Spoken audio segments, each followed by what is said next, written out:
मित्रांनो, माझं नाव रोहन आहे. मी पुण्यात राहतो. आता माझं वय 20 वर्ष झालं आहे. माझी आई आणि माझी मोठी काकी खऱ्या बहिणी आहेत. म्हणूनच मोठी काकी माझ्यासाठी मावशीसारख्या आहेत. तिची मुलगी म्हणजे माझ्या ताऊजीची मुलगी, तिचं वय 20 वर्ष आहे. माझ्यापेक्षा 2 वर्षांनी मोठी. ती दिसायला खूपच सुंदर आहे आणि तिचं व्यक्तिमत्व इतकं प्रभावी आहे की मन एकदम दाटून येतं. मी तिच्याबरोबर खूप दिवसांपासून सुंदर अनुभव साधायचा विचार करत होतो, पण कधीच योग्य संधी मिळाली नाही. ही गोष्ट आता 2 वर्षापूर्वीचीच आहे, जेव्हा आमच्यातील नातं हळूहळू वेगळ्या दिशेने वळू लागलं होतं. त्या काळात मी आणि माझा भाऊ ट्युशनला जात असे. माझी सुट्टी लवकर होत असे, म्हणून मी थेट मोठ्या काकींच्या घरी जात असे. तिथे तिला पाहताच माझी भावना दाटून येऊ लागली. तिच्या हालचाली पाहून माझ्या मनात काहीतरी वेगळं होत असे. मी तिच्या जवळ जाण्याचा प्रयत्न करत असे, पण मोठ्या काकी नेहमी स्वयंपाकघरातच असायच्या आणि ते स्वयंपाकघर कमऱ्याला लागूनच होतं, म्हणून आवाज जाऊ शकत होता. तरीही मी फोनवर व्हिडिओ दाखवण्याच्या बहाण्याने कधीकधी तिच्या व्यक्तिमत्वाचा अनुभव घ्यायचो. ती काही बोलायची नाही, फक्त माझ्याकडे पाहून हसून राहायची. मला समजलं होतं की तिलाही माझ्यासोबत सुंदर अनुभव आहे. आम्ही दोघंही एकमेकांशी खूप मोकळे होतो. कधी मन घरात लागत नसे तर मी तिला व्हिडिओ कॉल करायचो. ती एका रिंगमध्ये कॉल उचलायची आणि आम्ही तासनतास गप्पा मारायचो. एके दिवशी मी तिच्या घरी गेलो. तिथे फक्त तिचे वडील होते. ते खाली दुकानात बसले होते. वर गेलो तर मोठ्या काकीही नव्हत्या. मी विचारलं, सगळे कुठे गेले? तिनं सांगितलं, मोठा भाऊ मामेसोबत नाण्याच्या घरी गेला आहे. छोटा भाऊ आत्ताच ट्युशनला निघाला आहे. मी म्हणालो, अच्छा, आणि तिनं हसून सोडलं. ती चारपाईवर मोबाईल चालवत पडली होती. तिचं व्यक्तिमत्व स्पष्ट दिसत होतं. मी मनात विचार केला, आज संधी आहे, सुंदर अनुभव घेऊया. तेवढ्यात तिने हाक मारली, काय झालं रोहन? मी घाबरलो. कुठे तिला शंका आली का? मी समोर सोफ्यावर बसलो. 5 मिनिटांनी मी म्हणालो, दीदी, तुला एक मी व्हिडिओ दाखवतो, तू खूप हसशील. ती म्हणाली, दाखव ना. मी तिच्याजवळ गेलो. तिने मोबाईल दिला. मी तिच्यासमोर उभा राहिलो. माझी भावना पूर्ण दाटून आली होती. ती तिच्या व्यक्तिमत्वाला स्पर्श झाली. मी झटक्यात मागे सरकलो. ती मला पाहून हसली. मीही लाजत हसलो, पण तिने काही बोललंच नाही. मी व्हिडिओ दाखवला. ती हसू लागली. त्याच वेळी मी चारपाईवरून गेलो. तिच्यावरून जाण्याच्या बहाण्याने माझी भावना तिच्या व्यक्तिमत्वावर रगडली. ती थोडी हलली. तिने स्पष्ट पाहिलं होतं की माझी भावना पूर्ण दाटून आली आहे. मी तिच्या बाजूला पडलो. आता तीही माझ्या बाजूला होती. चारपाई थोडी खाली वाकली होती, म्हणून मी तिच्याकडे तोंड केलं. तिचे केस माझ्या तोंडावर येत होते. मनात विचार आला, आज खूप चांगली संधी आहे. वरच्या मजल्यावर कोणीच नव्हतं. बाहेरही शांतता होती. ताऊजी खाली दुकानात होते. 5-10 मिनिटांनी आम्ही दोघं पूर्ण चिटकलो. नंतर मी तिच्या व्यक्तिमत्वाला हाताने अनुभव देऊ लागलो. ती मोबाईलमध्ये व्यस्त होती. जसं मी व्यक्तिमत्वाला मोकळे करणार, तेवढ्यात तिची बुवा आणि फुबा कमऱ्यात आले. मी झटक्यात सावध झालो. मी घाबरून उभा राहिलो. बुवा आम्हाला पाहत होत्या.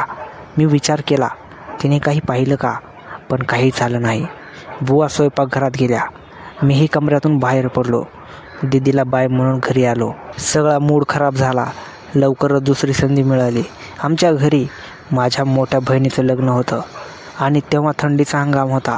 सगळे मोठे माणसं आणि लहान मुले आमच्या घरी झोपायचे. बुवाचे मुले आम्ही सगळे एकाच कमऱ्यात. हळद दिवशी तर मुलं वेगळी आणि मुली वेगळ्या, पण मी फक्त तिच्या विचारातच होतो. लग्नाच्या रात्री डान्स केल्यावर पिझ्झा पार्टी केली. आता सगळे एकाच कमऱ्यात झोपणार होते. आम्ही बसलो, मस्ती केली. मी म्हणालो, चला आता झोपूया, खूप उशीर झाला आहे. लाईट बंद केल्या. सगळे झोपले. 2च ब्लँकेट होते, म्हणून सगळे एकमेकांना चिटकून झोपलो. एका बाजूला मावशिरी बहीण, दुसऱ्या बाजूला बुवाचा मोठा मुलगा. थोड्या वेळाने सगळे झोपले. मी जागा होतो. मी तिच्याकडे तोंड केलं. आमचे तोंड जवळजवळ होते. ती खोल झोपेत होती. मी हिम्मत करून पापी घेतली. ती थोडी हलली, पण शांत झोपेत होती. नंतर मी हाताने व्यक्तिमत्वाचा अनुभव घेऊ लागलो. ती हलू लागली. मला वाटलं आता तिला कळालं, पण तिने काहीच केलं नाही. मग मी अनुभव घेऊ लागलो. ती अजूनही झोपेतच होती. मी तिचा हात पकडला आणि माझ्या भावनेवर ठेवला. तिच्या हाताने मी भावनेला अनुभव देऊ लागलो. तिचा हात पडताच माझी भावना पूर्ण दाटून आली. मग मी भावना बाहेर काढली. तेवढ्याच ती हलली. जागी होते असं वाटलं. तिने करवट घेतली. तिचं व्यक्तिमत्व माझ्या भावनेशी चिटकलं. मी भावना तिच्या अस्तित्वाखाली नेली आणि हळूहळू अनुभव देऊ लागलो. तेवढ्यातच सुंदर अनुभव मला मिळू लागला. जणू मी स्वर्गात फिरत होतो. ती एकदम जागी झाली. तिने मला पाहिलं पण काही बोलली नाही, फक्त साथ देऊ लागली. तिने माझी भावना पकडली आणि हाताने अनुभव देऊ लागली आणि म्हणाली, रोहन, किती दाटली आहे तुझी भावना. मी हळूच म्हणालो, दीदी, मला तुझ्या अस्तित्वाचा सुंदर अनुभव घ्यायची इच्छा आहे. ती म्हणाली, नको, सगळे इथे झोपलेत, आवाज होईल. मी हळू भावना तिच्या अस्तित्वावर ठेवली आणि मी सांगितलं, आवाज नको. ती म्हणाली, ठीक आहे. मग मी हळूहळू सुंदर अनुभव देऊ लागलो. तीही साथ देऊ लागली. मी विचारलं, मजा येते ना. ती म्हणाली, बोलू नको, लवकर अनुभव घे आणि झोप. मी जोरात अनुभव देणं सुरू केलं. तेवढ्यात काही आवाज आला. तिने थांबण्याचा इशारा केला. आम्ही तिथेच थांबलो. एखादी आंटी कमऱ्यात आली. मग मी तिच्या अस्तित्वात भावना टाकून झोपलो. बराच वेळाने माझे डोळे उघडले तर भावना अजून आत होती. मी पुन्हा अनुभव देऊ लागलो. ती जागी झाली. थोड्या वेळात माझा पूर्ण अनुभव होणार होता. मी विचारलं, कुठे सोडू. ती म्हणाली, जसं तुझं मन. मी विचार केला, आत सोडलं तर समस्या होईल.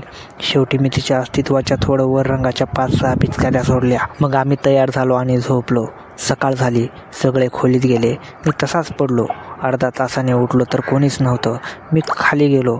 ती थंडीची रात्र आणि तो अनुभव आता मागे पडला होता. त्या दिवशी सकाळी जेव्हा आमची नजरानजर झाली तेव्हा तिच्या डोळ्यात एक वेगळीच चमक होती. पण ती चमक प्रेमाची होती की कशाची हे मला तेव्हा कळालं नाही. लग्नाची विधी संपली आणि सगळे पाहुणे आपापल्या घरी निघून गेले आणि दीदी, तिचे कुटुंब पुण्याला त्यांच्या घरी परतले. पुढचे 2-3 दिवस त्या रात्रीच्या आठवणीतच मी होतो.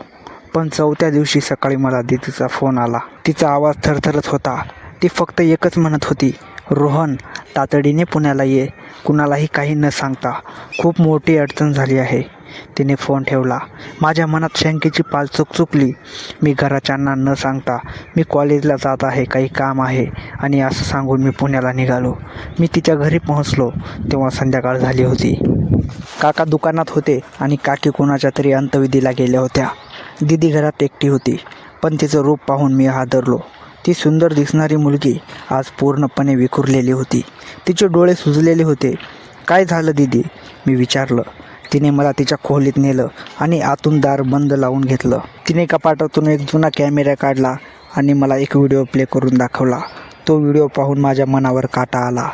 त्या लग्नाच्या रात्री ज्या खोलीत आम्ही होतो तिथे कोणीतरी चोरून कॅमेरा लावला होता. आमचा तो सगळा खाजगी वेळ त्या कॅमेऱ्यात कैद झाला होता. पण धक्कादायक गोष्ट ही नव्हती. धक्कादायक हे होतं की त्या व्हिडिओच्या कोपऱ्यात खिडकीपाशी एक सावली दिसत होती. ती सावली कोणाची तरी मानवी आकृती होती, जी आम्हाला दोघांनाही त्या रात्री दिसली नव्हती. रोहन, हा व्हिडिओ मला खूप अनोळखी नंबरवरून आला आहे आणि त्यासोबत एक मेसेज आहे. किंमत चुकवावी लागेल, नाहीतर हा व्हिडिओ व्हायरल होईल. माझं डोकं चक्रावून गेलं. पुण्यातल्या त्या गजबजलेल्या भागातही मला अचानक असुरक्षित वाटू लागलं. आम्ही दोघंही आता एका अशा जाळ्यात अडकलो होतो जिथून बाहेर पडण्याचा रस्ता दिसत नव्हता.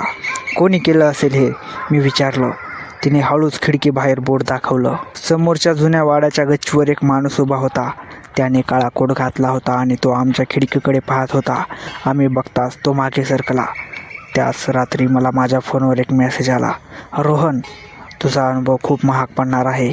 उद्या रात्री 11 वाजता मुळा मुठा नदीच्या काठी असलेल्या त्या पडक्या पुलापाशी ये. एकट्याने ये. पोलीस नकोयत, घरचे नकोत, फक्त तू.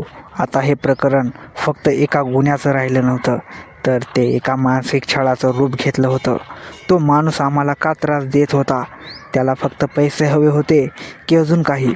दुसऱ्या दिवशी मी गपचूप त्या पुलापाशी गेलो. तिथे खूप अंधार होता. नदीच्या पाण्याचा आवाज काळजाला ठोका चुकवत होता. तिथे एक माणूस उभा होता. तो दुसरा तिसरा कोणी नसून आमचाच तो ट्युशनचा जुना मित्र होता, जो दीदीवर एकतर्फी प्रेम करायचा. त्याच्या हातात एक चाकू होता आणि दुसऱ्या हातात मोबाईल. रोहन, तुला काय वाटलं? तू पुण्यात राहून तिच्याशी सुंदर अनुभव घेशील आणि मला काही कळणार नाही? मी गेल्या 2 वर्षापासून तुझ्यावर लक्ष ठेवून आहे. त्याने जे सांगितलं ते ऐकून माझे पाय लटलट कापायला लागले. तो म्हणाला की त्याने फक्त आमचा व्हिडिओ बनवला नाही, तर त्याने दीदीच्या घरात आधीच काहीतरी कांड केला आहे, ज्याचा आळा माझ्यावर येईल. मी तिथून पळ काढला आणि थेट दीदीच्या घरी गेलो. पण तिथे गेल्यावर पाहतो तर काय, घराचं दार उघडं होतं. आत गेल्यावर पाहिलं तर काका लाल रंगाच्या थोड्यात पडले होते आणि दीदी गायब होती. माझ्या मनात विचार आला, हे सगळं मी केलंय असं लोकांना वाटेल का? कारण मी कुणालाही न सांगता पुण्याला आलो होतो. CCTV फुटेजमध्ये मीच आत जाताना दिसलो होतो. तो मला फक्त अडकवत नव्हता, तर तो माझ्या मनाशी खेळत होता. त्याने मला असा भास करून दिला होता की मीच तो गुन्हेगार आहे. मी दीदीला शोधायला लागलो. घराच्या बेसमेंटमध्ये मला एक छोटासा रस्ता सापडला. तिथे गेल्यावर मला दीदी खुर्चीवर बांधलेली दिसली, पण तिच्या चेहऱ्यावर भीती नव्हती, तर एक क्रूर हसू होतं. दीदी, तू ठीक आहेस ना? मी धावत तिच्याकडे गेलो. ती हसली आणि म्हणाली, रोहन, तुला काय वाटलं? तो मला त्रास देतोय? नाही रे, हा सगळा प्लॅन माझा होता. माझ्या पायाखालची जमीन सरकली. तुझा प्लॅन? पण का? कारण मला या घरातून आणि या नात्यातून मुक्त व्हायचं होतं. काकांकडे खूप संपत्ती आहे, पण ती मला मिळत नव्हती. मला एक असा बळी हवा होता ज्याच्यावर सगळा आळ येईल. तू माझ्या प्रेमात होतास. तू माझ्यासाठी काहीही करायला तयार होतास. त्या रात्री जे झालं ते मीच घडवून आणलं होतं, जेणेकरून तुला वाटेल की आपण दोघे यात सामील आहोत. तिने तिच्या खिशातून एक रिमोट काढला. आता पोलीस येतील, त्यांना ताऊजीचा मृतदेह सापडेल आणि तुझी फिंगरप्रिंट असलेला चाकू तिथे आहे. मी फक्त एक पीडित मुलगी म्हणून समोर जाईन. मी सुन्न होऊन उभा होतो. ज्या मुलीच्या व्यक्तिमत्वावर मी भाळलो होतो ती खरंच एक भयानक गुन्हेगार निघाली. पण तेवढ्यात घराची बेल वाजली. पोलीस आले होते. दीदीने आरडाओरडा करायला सुरुवात केली, वाचवा वाचवा, रोहनने माझ्या वडिलांना मारलं. मी खिडकीतून उडी मारली आणि अंधारात गायब झालो. आता मी पुण्याच्या गल्लीमध्ये एक फरार गुन्हेगार होतो. पण माझ्या खिशात एक गोष्ट होती जी दीदीला माहीत नव्हती. लग्नाच्या त्या रात्री जेव्हा तिने माझा हात तिच्या हातात घेतला होता, तेव्हा माझा फोन चुकून व्हॉईस रेकॉर्डिंग मोडवर होता. त्या रेकॉर्डिंगमध्ये तिने त्या रात्री जे काही कट रचले होते त्याचे काही अंश रेकॉर्ड झाले होते. आता प्रश्न हा होता की मी स्वतःला निर्दोष सिद्ध करू शकेन का?